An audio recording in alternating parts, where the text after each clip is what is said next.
नमस्कार, प्रभा साक्षी news network और आप सभी का स्वागत है।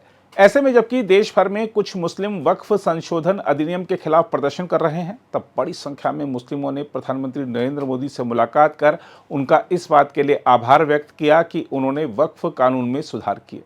हम आपको बता दें कि दाऊदी बोहरा समुदाय के एक प्रतिनिधिमंडल ने प्रधानमंत्री नरेंद्र मोदी से मुलाकात कर वक्फ संशोधन अधिनियम के लिए उनके प्रति आभार व्यक्त किया, जिसमें उनकी कुछ प्रमुख मांगों को शामिल किया गया है।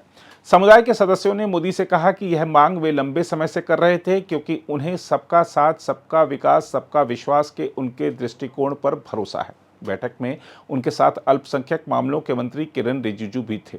आइए देखते हैं इस दौरान प्रधानमंत्री और मुस्लिमों का आपसी संवाद। आपने हमें यहाँ पे आपके घर में याद किया, इसके लिए हम आपका तहे दिल से शुक्रिया कहते हैं। और हमेशा सैयदना साहब और आपका बहुत गहरा रिश्ता रहा है। मेरे ग्रैंडफादर सैयदना मोहम्मद बुरहानुद्दीन का और आज सैयदना साहब का। और जो आपने अभी वक्फ बिल का जो पास हुआ है, उनमें हम माइनॉरिटी विद इन माइनॉरिटी है, और उनमें हमें आपने जगह दी है, हमारा नाम आया है। और जो काम हुआ है हिंदुस्तान की तरक्की के लिए, आपकी ख्वाहिश है कि सबको साथ लेकर चलना है। और जो काम हुआ है और हो रहा है वो इंशाअल्लाह इंडिया के लिए, हिंदुस्तान के लिए और पूरे देश के लिए बहुत खूब होगा। और छोटे लोगों की भी, आप भरे गिनती में छोटे हो, लेकिन आपके दिल में जगह बहुत ज्यादा है। ये आपकी जो खूबी है वो शायद किसी में भी नहीं होगी। और खासतन मेरी बहुत दफे आपसे मुलाकात का भी टाइम हुआ है, इतने बिजी होने के बावजूद भी कान दे के सुनते हैं, ये बहुत खूबी है, शायद किसी में होती है। और मेरा जो एक्सपीरियंस है, ऐसे ही लोग प्राइम मिनिस्टर होते हैं।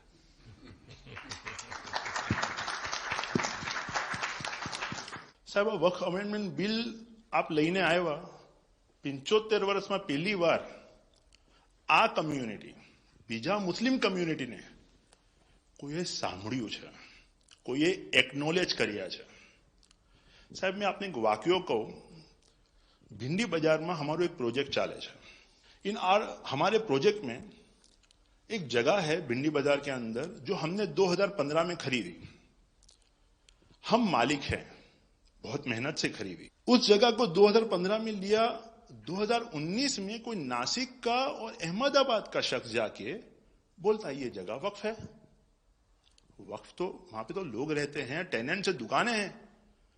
एक 700 स्क्वायर फीट जगह पे कोई नमाज पढ़ता होगा जो कम्युनिटी हॉल होता है। सब ये गवर्नमेंट ने एक्चुअली ये सारी चीजों पे वक्फ कर दिया है। वक्फ का मतलब अब रुक जाओ, ये नहीं चलेगा। बहुत ही महंगी जगह है और हमने बहुत मुश्किल से ली है। 2019 के अंदर कोई थर्ड पार्टी, इसका कोई लेना देना नहीं है, वो जाके ये जगह को वक्फ कर देता है। तो सर कानून में बदलाव तो लाना होगा। जैसे हम देखते आ रहे हैं कि गरीब महिलाएं हो, कम्युनिटी विमेन हो, ये अगर पैसा आवक हो रही है और कानून में बदलाव आ रहा है, उसका फायदा कहीं ना कहीं पहुंचना चाहिए। तो ये सारे विजन जो गवर्नमेंट ने लिए हैं, दाऊदी बोहरा कम्युनिटी उसका बहुत सपोर्ट भी करती है। और आपसे बहुत शुक्रगुजार हैं हम इस चीज के लिए कि आपने हमें एक्नॉलेज भी किया। हमने इसके अंदर एक्सक्लूजन मांगा है कि हमको इस वक्फ एक्ट के जुरिडिक्शन में नहीं रहना, and we want to be govern by a trust act और अ सेपरेट एक्ट। जैसे मुझे साहब ने गाइड किया है कि आपने गाइड किया है, आगे का 100 साल देख के कोई भी काम करना चाहिए। हम उसी राह के ऊपर इसकी कोशिश कर रहे हैं। और मैं वापिस से बहुत बहुत धन्यवाद करता हूं आपका कि आपने ये बिल और ऐसे बहुत से कठिन बिल जो आते रहते हैं, बहुत बहुत धन्यवाद। मैं एक और चीज शेया साहब के द्वारा ये कहता हूं कि सैयदना साहब की उम्र अल्लाह ताला तार रोजे क़यामत दराज और दराज करे। उनकी मोहब्बत करनार माननीय प्रधानमंत्री जी को अल्लाह ताला सेहत में रखे, हिफाजत में रखे, लंबी आयुष दे और हमारे देश की सेवा आप करते रहिए। 1923 से हम ये गोहार गवर्नमेंट से लगा रहे हैं कि हमें एग्जेम्पशन चाहिए। जो 51st हिज होलीनेस थे, उसके बाद 52nd सैयदना साहब और आज 53rd दाइल मुतलक सैयदना साहब वही सेम बात कर रहे हैं कि हमें एग्जेम्पशन चाहिए। 1923 में साहब जब एग्जेम्पशन मिला तो माइनॉरिटी को कंसीडर करा गया, लेकिन 100 साल बाद, जैसा गृह मंत्री जी ने उनके इंटरव्यू में पिछले सप्ताह कहा कि हमने सिर्फ माइनॉरिटी को कंसीडर नहीं किया। साहब ये जो एक्ट आया है वो प्रिवी काउंसिल क्यों लेकर आई? प्रिवी काउंसिल ने ये एक्ट इनैक्ट किया माइनॉरिटी के प्रोटेक्शन के लिए, लेकिन साहब आपने ये एक्ट इनैक्ट किया सिर्फ माइनॉरिटी के प्रोटेक्शन के लिए नहीं, बल्कि माइनॉरिटी विद इन माइनॉरिटी के लिए। तो ये उस दिशा में साहब बहुत ही बड़ा स्टेप है। It is indeed a very strong step for the way forward. Thank you very much for it sir. In India, we have always found fertile ground, a land that has welcomed our work, recognized our values, and allowed our identity to flourish. Pradhan Mantri ji, under your leadership, we distinctly feel this spirit of inclusion. The recent amendment to the Waqf legislation, in which the Dawoodi Bohra community was formally recognized for the first time in independent India's 75-year history, may have been a brief mention, but to us it was profound. It affirmed something that we have always believed. We belong to India. We belong here. It is in this spirit that we proudly say, Hindustan hamaro watan hai. We are inspired by your leadership, by your vision for India 2047, and by the clarity with which you speak of an India that is inclusive, confident, and globally respected. नजर में उतरना कमाल होता है, नफस में बिखरना कमाल होता है, बुलंदियों पर पहुंच जाना कोई कमाल नहीं होता, बुलंदियों पे ठहरना कमाल होता है। क्या दौलत है आपके लफ्जों में, ऐसी क्या दौलत है आपके लफ्जों में, आप जब भी बात करते हैं दिल खरीद लेते हैं। आपकी हम्बलनेस, आपकी ह्यूमिलिटी साहेब लाजवाब है। हमारा माइन केवाय છે સાહેબ, જે નમા રબને ગમા। સાહેબ તમારા તો નામમાં જ નમો છે, નમો અમે સૌને ગમો। आप सबका स्वागत है।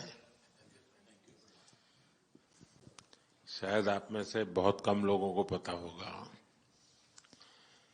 कि जब मेरे मन में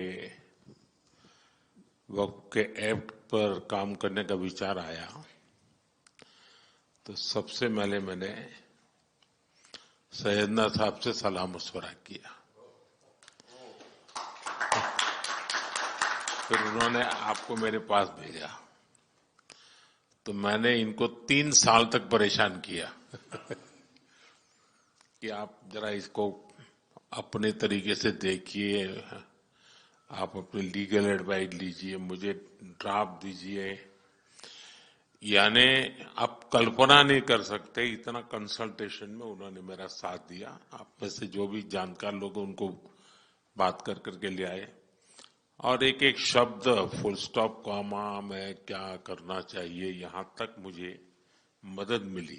ये बात मेरे लिए कोई नई नहीं थी, कैसे करना उसके लिए आपको शायद याद होगा जब आपके दादाजी सैयदना साहब, अब वो तो 1900 तो एक बार मेरे घर पे आए थे, तो फिर उसी में से बात निकली पाटन की। अब एक व्यक्ति इस वक़्फ़ के नाम पे आप लोगों के लिए वो सबसे बड़ी श्रद्धा की जगह है, उसको दबोच के बैठा हुआ।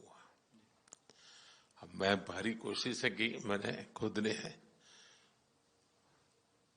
यानी मुझे मालूम था कि कितनी पीड़ा आप लोग सह रहे हैं। एक्चुअली वक्फ का जो स्पिरिट है, आखिर ये किस चीज के लिए, किसके लिए, उसका अगर दुनिया को उत्तम से उत्तम कोई मॉडल दे पाएगा तो सैयदना साहब दे पाएंगे। लेकिन अब नई व्यवस्था में कानून के तहत तो दुनिया देखे, क्योंकि देखिए कल तक वक्फ के नाम पर क्या हुआ और अब देखिए कैसे हो सकता है। और जब गरीब से गरीब इंसान की दुआ मिलेगी तो उसकी ताकत अनेक गुना बढ़ जाती है जी। हमारा काम है ऐसे लोगों के हाथ में अधिकार देना, ऐसे लोगों के हाथ में व्यवस्था देना। तो इसके लिए हम इतनी बड़ी लड़ाई लड़ रहे हैं। बीडो जो है, महिलाएं हैं, उनके साथ बहुत नाइंसाफी हो रही है जी। हमारी कोशिश है कि उनको कोई न्याय मिले, उनकी भविष्य की। अब कुछ परिवारों को पता नहीं होता है, संपत्ति ऐसे ही वक्त को करवा देते हैं और बैठ जाते हैं कुछ लोग। तो मेरे पास ये कानून तो बाद में बना, पहले राउंड में जब मेरे पास रिपोर्टिंग आया, जब मैं यहाँ 19 में जीत करके आया, तब मेरे पास आया 1700 से ज्यादा मुस्लिम समाज की शिकायतें थी कि भाई हमें न्याय दो, ये वक्फ वालों ने हमारे साथ ये किया है। उसमें ज्यादातर बहनें बेटियां थी। तब जाकर के मैंने कहा भाई रियलिटी क्या है, खोजो। तो ये रातों रात नहीं आया है जी, लगातार 5 साल तक हर बारीक चीज को कोशिश की समय। फिर उसमें से मुझे बहुत पहले बड़े सैयदना साहब से काफी बातें मेरी होती थी, तो मुझे मालूम था कि बोहरा समाज हो या शिया मुस्लिम हो, उनको तो और मुझे अहमदिया को और मुसीबतें हैं। मैंने कहा भाई इनको तो कोई अलग से प्रोटेक्ट करना पड़ेगा। और उसमें से मैंने इस व्यवस्था को विकसित करने का प्रयास किया है। मुझे अच्छा लगा, आप सबसे मिलने का मौका मिल गया। अगर आप भी लेना चाहते हैं देश दुनिया की तमाम जानकारी तो आज ही सब्सक्राइब करें हमारे चैनल को। साथ ही नीचे दिए बेल आइकन को जरूर दबाएं ताकि हर अपडेट आप तक पहुंच सके।